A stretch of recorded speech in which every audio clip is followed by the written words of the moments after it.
Thank you for joining us. We'd like to spend a few minutes talking about the equity holding trust transfer system.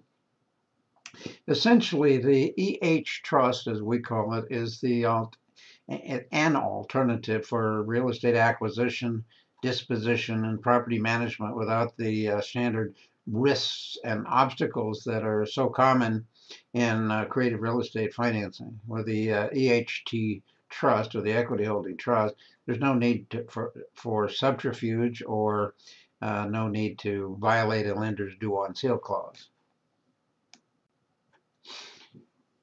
So, through the use of the equity holding trust, real estate ownership is legally and safely transferred from one party to another by merely vesting a property in a trust, and a title holding type of trust for a period of time, and then granting a beneficial interest in that trust to an acquiring party versus there needing to be a deed or title transfer.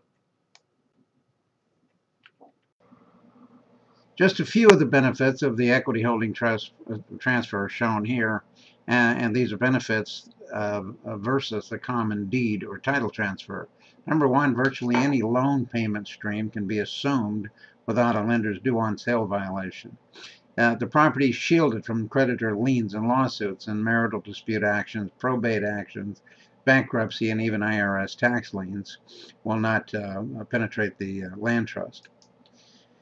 The necessity for new title insurance, escrow process, and underwriting processes and lender credit approval time-consuming processes are avoided.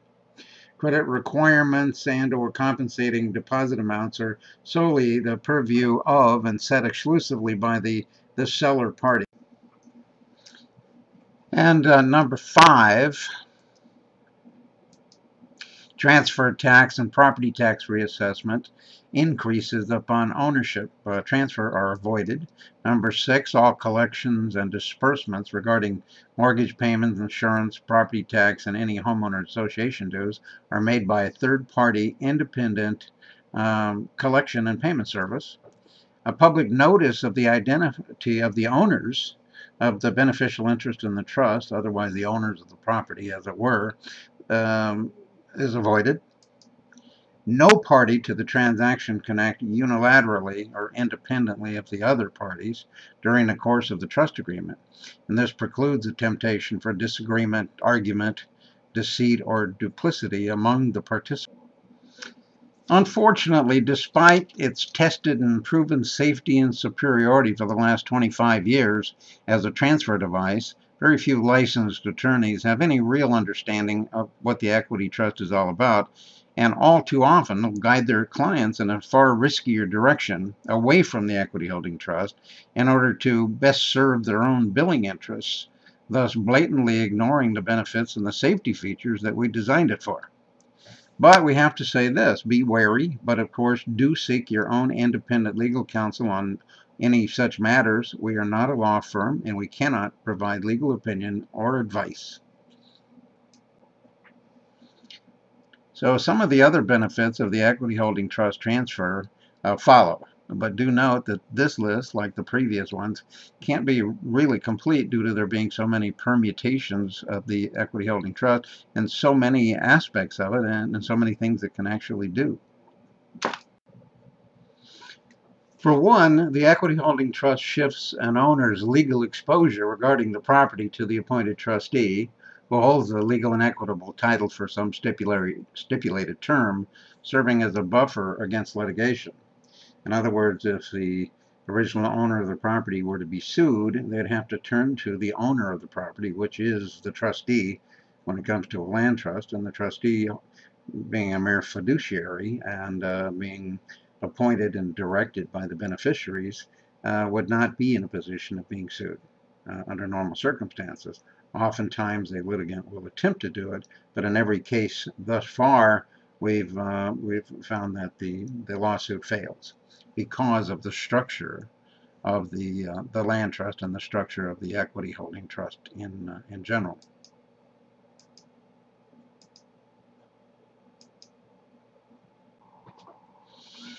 One real benefit of the equity holding trust is the third-party ownership of the property, which is not unlike an escrow process. In other words, it avoids dispute, dishonesty, and unfair or inappropriate behavior between or among the beneficiaries relative to regulations, restrictions, and covenants, and contractual matters within the documents themselves. So, not unlike an escrow, neither the buyer or the seller, figuratively speaking, the settlor or the resident beneficiary, can do anything that would negatively affect the property or negatively affect the other, because neither can direct the trustee unless they're both in concert, and both of them together directing the trustee by means of certified mail and in an appropriate manner. One of the features of the equity holding trust that it appears to be somewhat magical at times in being able to do things that other people just don't know how to do or can't do and wouldn't do because they don't understand what it is that we do. If a tenant is named as a co-beneficiary in an equity holding trust and is leasing the property from the trust, that tenant can actually be positioned to access 100% of the income tax write-off for the underlying mortgage loan and for the underlying property tax expense, even though that tenant is not on the property's deed or on the loan or a guarantor in any manner of the mortgage. The equity holding trust greatly simplifies one's income tax accounting and reporting, and that the property itself can be treated as an ordinary rental for the settlor and as either a purchase or a contingent purchase by the resident beneficiary until such time as the corpus or the property is officially disposed of at the scheduled termination date. The equity holding trust conveniently supports, protects, and simplifies virtually any seller-assisted financing arrangement with which anyone might be familiar. For example, the following owner-carry subject-to schemes can all be legally and safely accomplished when incorporated within an equity holding trust transfer, without any of the standard or age-old and all too often ignored investment risks and pitfalls that are so commonly associated with and accepted in so-called creative financing. Now, some of these so-called schemes or programs would include the simple lease agreement. Someone puts a property in a title holding trust for asset protection and then simply leases the property to anyone that they would choose to lease to. And the property is now protected against liens and suits and judgments and so forth. And of course, the lease agreement allows for simple eviction rather than mortgage foreclosure and so on. Now, the unilateral executory lease option, or better known as the lease option, in some states, especially Texas, is essentially against the law. In other words, in a state of Texas, if you can't transfer the title to a property within 6 months, the lease option is deemed an executory contract in default, and someone who could be in legal hot water by doing an ordinary lease option. However, with the equity holding trust, we can bring in a tenant in a straight lease, leasing from the trust, and because of the IRS regulations that apply to that arrangement, that tenant can take income tax write-off, treat the property as their own, and have 100% of the same exact benefits they would have if they had done a lease option, but without an option per se, without a bargain buyout or any other documentation or reference to doing something that is illegal or against the regulations. Another one is the what we call the bilateral contingent sale lease purchase. Now, the common term for that is the lease purchase. And a lot of people would say that, well, what's the difference between a lease purchase and a lease option? Well, the difference is that a lease option is a unilateral contract and a lease purchase is a bilateral contract. In the former, only one party needs to perform, and that is the optionor. The optionee at the end of the lease period can just walk away. The optionor, of course, if the lessee doesn't walk away, the optionor has to honor its commitment. Oftentimes they don't, and that's what led to the illegality of the lease option in places like Texas and I believe Maryland. Now, the bilateral contingent lease purchase is a different animal. The lease purchase is a contractual obligation to purchase and sell at some particular time in the future. So it's a bilateral agreement where the buyer agrees to buy and the seller agrees to sell at usually a particular price at some particular date in the future. In the meantime, then the resident is leasing the property with the intention to purchase it at that prescribed date and time. The all-inclusive private home loan, or better known as the WRAP, the AITD, or the all-inclusive trust deed or all-inclusive mortgage. In that case, an owner of a property, in order to benefit a buyer, can make the buyer a loan larger than the underlying financing. So when the buyer makes the payment on that large loan, the owner of the property pulls out what he needs to pay the mortgages that are currently existing on the property, and then everything left over goes into his pocket as his profit, which is usually provides a much higher yield than would placing a second or a third trust deed or a second or third mortgage on the property. The land sale contract or contract for deed, that's a situation where somebody says, I want to buy the property, but I'm willing to make the payments on it until all of the financing is retired, and at that time, then you can give me the deed to the property. Well, again, in the equity holding trust transfer, we can accomplish all of those same objectives without there needing to be a contract for deed. In other words, we can put somebody into an equity holding trust and give them 10% ownership today in order to qualify for income tax write-off, and then agree to relinquish the other 90% of the beneficial ownership at the termination of the trust after the resident beneficiary has refinanced the property, paid out the loan, and repaid any amounts of money owing to the non-resident beneficiary. The equity share, all we do in an equity share to accomplish what used to be accomplished by giving the resident and the investor 50-50 undivided tenancy in common. What we do instead with the equity holding trust is merely give them each a 50% beneficial interest in the trust and stipulate that when the property sells that they will share the proceeds of sale or the net proceeds of sale proportionately with their percentage of ownership in the trust. So that allows an equity share, 50-50, 90-10, 80-20, whatever the clients would want to do. And the other one is the interim bridge loan. Now, a lot of times we have people who are ready to buy a house today. Perhaps they have the down payment, but they can't qualify for a loan until their credit is cleared up 6 months from now. Or perhaps they have great credit, but the money won't be coming in for another 4 or 5 months. Or for whatever reason, they have the desire to enter the transaction today, but the inability to complete it for another few months, or maybe a year, or maybe more. So in a case like that, the equity holding trust transfer can provide that interim bridge by merely bringing the acquiring party in as a co-beneficiary and letting them take 100% of the full benefits of ownership until such time as all of the conditions of sale can be met, and during which time any default, rather than resulting in a foreclosure, would result in a simple eviction, avoiding the necessity of a long, drawn-out, time-consuming foreclosure process. So you can see that any one of these so-called creative financing devices can be accomplished safely and comfortably and easily with the equity holding trust transfer. So at this point, let's talk about the complexity of what it is we do.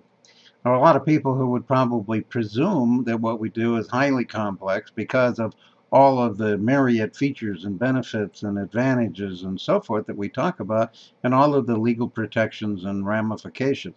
However, in essence, the equity holding trust really is no more than a lease of a property from an owner's trust. And there are 4 basic documents. I mean, obviously there are ancillary documents, the deed to the property, and maybe an escrow instruction, and maybe a hold harmless agreement, or whatever it might be. But there's 4 basic documents. Now, those documents are not complex at all. The first one is the trust itself. In the trust, an owner of a property vests its property in a bonded, licensed, professional, nonprofit, charitable corporation. who acts as the paid trustee.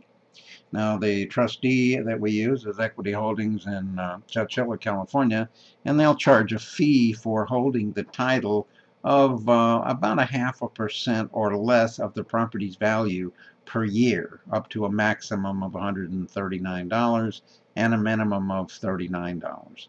And then the next document is the assignment of beneficial interest. The owner, who just created the trust, now names a second party as his co-beneficiary or remainder agent in the trust. And that's very simple, just an assignment of beneficial interest. The next one is the beneficiary agreement, which is tantamount to a partnership agreement, where the original owner, the settlor, and the lessee co-beneficiary or investor co-beneficiary get together and structure an agreement between them, like I said, like a partnership agreement, clarifying their respective responsibilities and benefits concerning the property and the trust. And then finally, then there's the lease agreement itself, which is essentially a triple net lease agreement where the resident co-beneficiary agrees to cover all of the payments, maintenance, repair, and upkeep, property tax, and insurance in exchange for the benefits of treating the property as his own and obtaining all of the fee simple bundle of rights and real estate ownership until such time as that party would default. And in the event of a uncured default, the party then reverts back to an ordinary lease tenant and can be evicted in a simple eviction rather than forcing the non-defaulting parties into a long, drawn-out, arduous, and expensive judicial. Now, with each of these documents in place, the relinquishing party, the seller, and the acquiring party, the buyer, automatically get all the benefits of any fee-simple real estate sale and transfer transaction, but with added benefits and a lot of safety features. So some of the benefits for the seller would include a faster and simpler sale of the property. Obviously, if sellers carrying paper and somebody can come in with less than the stringent bank requirements, the property will sell a lot quicker. And generally, there's going to be a higher price paid for the property in consideration of the terms being offered and the seller carry arrangement. And then virtually perfect asset protection while carrying. That's nice. Freedom from a troublesome, unwanted, or no longer affordable property. Freedom from all landlording headaches. The seller retains any existing equity at start, even after the sale takes place. The owner carry itself encourages the highest purchase price. The seller is allowed full deferment of capital gains tax on this, quote, sale, unquote. The IRS Section 1031 and Section 121 tax provisions remain intact. Simple eviction is used versus time-consuming and costly foreclosure. Freedom from capital gains tax upon sale of the property.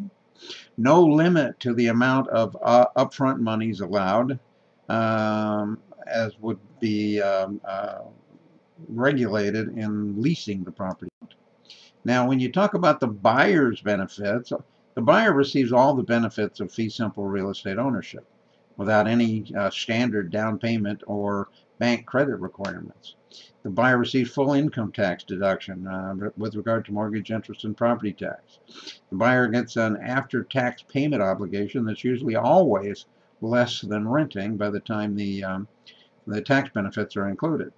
If you think of it this way, you can see what I mean by that. If somebody's paying $1,000 a month rent and they're in a 1/3 tax bracket, they have to go to work and earn $1,500 in order to pay $1,000 in rent. So they're actually paying they're paying 50% more than the rent to the IRS because they earn the $1,500, give 1/3 of what they earn to the government, and that leaves them $1,000 left for their landlord. So obviously, if they can stop the outgo to the government, that means they're $500 better off if they don't have the tax outlay. So a prudent owner of a property creating an equity holding trust for a resident beneficiary would probably say, you know, by doing this, we're going to decrease your tax obligation by $500. So why don't we raise your rent by $250? And that way you get a $250 savings, and I get a $250 extra income on the rental process. The other benefit for the buyer is full use, occupancy, and possession of the property, even without having to qualify for a standard mortgage loan or come up with a standard down payment, or even standard credit. And there's always, obviously, full potential for profit due to appreciation and equity buildup from principal reduction. And other benefits would include the full potential for equity buildup from principal reduction, loan payment assumption without lender involvement or a due on sale clause violation. All the dealings remain private, anonymous, and unrecorded in the public record. And one's home or income property is safely protected from creditor judgments, bankruptcy, marital dissolution, and even IRS tax liens. Long-term escrow-like shielding against the untoward or mean-spirited actions by anybody or either party in the transaction or outside litigants. So let me give you a kind of a simple example of an ordinary family trust. It's usually called a fully funded asset protection inter vivos family trust, or the shorter version for the name is inter vivos trust. Now bear in mind that inter vivos merely means created during your lifetime. So when somebody says inter vivos trust, they may be talking about a family trust, a land trust, a charitable remainder trust, or any trust created while you're alive. But let's just call this a simple family trust. And anybody over 50 years of age should probably already know about this, because you might want to consider getting your assets into a family trust so that when you die, your heirs don't have to go through the hassle of probate and all of the expense and effort that goes into that. So in this particular case, the settlor, the person who settles the affairs and sets up the trust, is Bob Jones. Bob Jones puts all of his assets, airplane, cars, his income properties, his horse and cow and Sherman tank, into this thing called a trust. Now bear in mind, this trust is not totally unlike a corporation. It holds assets and has the right to ownership of these assets. Now notice here that the trust is going to own the assets, but the beneficiary, Bob Jones, is going to be able to use the assets. And here's why. Bob gives the legal title of all of these assets to the trust. However, he keeps the equitable title for himself. Now the difference is the legal title is the paperwork that proves in the public record that you own something. The equitable title is the benefit that you derive from that ownership. So figuratively or roughly speaking, the equitable title then is the right that comes to you because of having the legal title and being able to prove that you have ownership.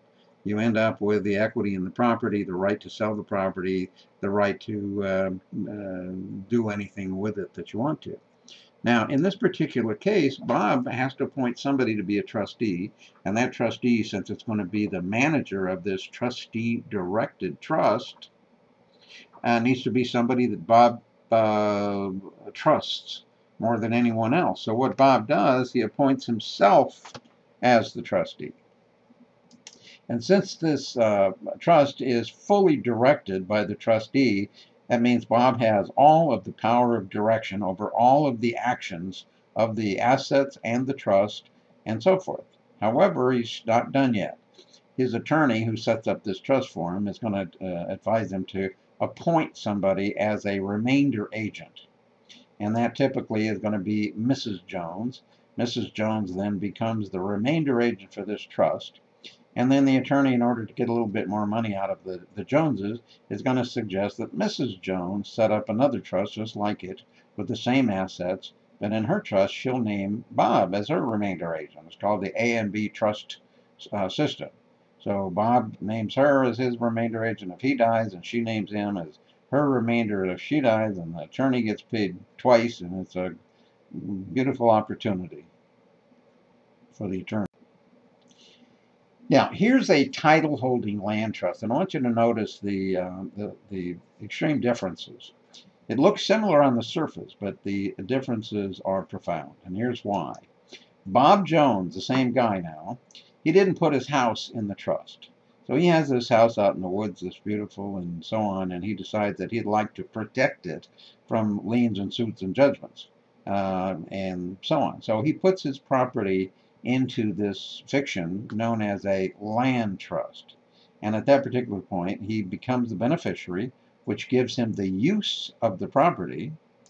And at that point, he appoints a third party to be the trustee and the holding entity. Now, this trustee is not the manager of the trust. The trustee is only going to hold the title. So Bob gives the trustee not just the legal title, but also the equitable title. So in effect, Bob doesn't own the property anymore. The trustee does. So if somebody wants to sue Bob and take his house, they're going to be out of luck because he doesn't own that house. He gave it to somebody else, the trustee. Now bear in mind that this trust, unlike the last one we looked at, is beneficiary directed, and Bob made sure that he is the director. In other words, Bob is the manager of the asset. Bob is the director of the trust. Bob will tell the trustee to do whatever he wants it to do within reason, and the trustee has no say-so other than holding the title to the property. So as a result, Bob has lost nothing. He, under IRC 163H4D, that's the Internal Revenue Code, he has full rights of ownership. He has tax write-off, principal reduction, equity build-up. He has the right to sell, trade, do anything he wants to with that property because he is the manager and the director of the trust. Now, just like in the other trust, Bob's going to need to appoint somebody as a remainder agent. Well, when he appoints a remainder agent, it doesn't have to be his wife now. What he can do is appoint a remainder agent who can lease the property from him. Well, they would lease the property from the trustee now because the trustee is the owner, and that trustee would set up collection service, equity management company, is the one we use, which is a free bill paying and collection service.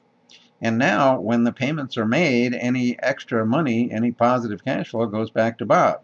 And he's got a free property manager in the property. He's devoid of the responsibilities now because those have all been passed on to the resident beneficiary. And Bob is happy as a clam. Now note that this is an equity holding trust transfer. In other words, it is an EH trust, and that's what we talk about when we talk about transferring real estate without needing to transfer the title or a grant deed to the acquiring party. In this particular case, the deed is transferred to the trustee, but only for title holding purposes, not for management and not for any other benefit to the trustee. So remember too that Bob, anytime he wants to, can say, in this particular case, the investor beneficiary, which may be yourself, doesn't want to live in the property, so you might want to bring in a resident co-beneficiary along with you who will live in the property, make all the payments, manage the property, take care of it, and then at the end of the month, instead of any positive cash flow going back to Bob, it comes back to you as the investor co-beneficiary. And this is a multiple beneficiary equity holding trust. So bear in mind, you can put yourself in either position. Perhaps you're the resident beneficiary leasing the property from the trust, and Bob is the settlor beneficiary, or perhaps you're a resident beneficiary leasing from the trust, and there is an investor beneficiary named Earl between you and Bob who's making all the money in the deal. So all in all, you can't say it any more simply. There is no better, safer, or legally more pure or protective method for selling a property or buying a property or for any form of seller-assisted, owner-carry, real estate financing and transfer. There just isn't. And bear in mind that the Open Door Wealth Management Equity Holding Trust that we're talking about, which by the way was formerly known as the NARS PAC Trust, has been in consistent use throughout the United States without a single failed IRS defense, failed litigation challenge, or failed defense against any lender's due on sale clause, or even unlawful detainer actions for over 25 years. We have a perfect record, we have an A+, and there is no better way to accomplish the objectives of seller carry or owner will carry financing. So call us with any questions or need of assistance you might have. We're all workaholics around here, and no matter what time you call, somebody will probably personally answer the phone, and that somebody will probably be me if I can hear it ringing and run and grab it before somebody else does. So if you have to leave a message, please do so, and your call will be promptly returned. Now, the last issue is this. Note the insert. If you do have an unwanted property in any state that is in reasonably good condition on which you'd be willing to let me take over the payments, please call. Note that an over-encumbering loan is never a problem for us, assuming the payments are reasonably current, because we can usually, whatever the default might be, we will usually get that amount of money from our resident beneficiary coming in. And if the property is grossly over-encumbered, in worst possible case, we can reduce your negative cash flow by 95%. So give us a call. And also, I want to thank you sincerely for sticking with us for this time and running through the features and benefits and advantage and structure of the Open Door Wealth Management Equity Holding Trust Transfer. Thank you.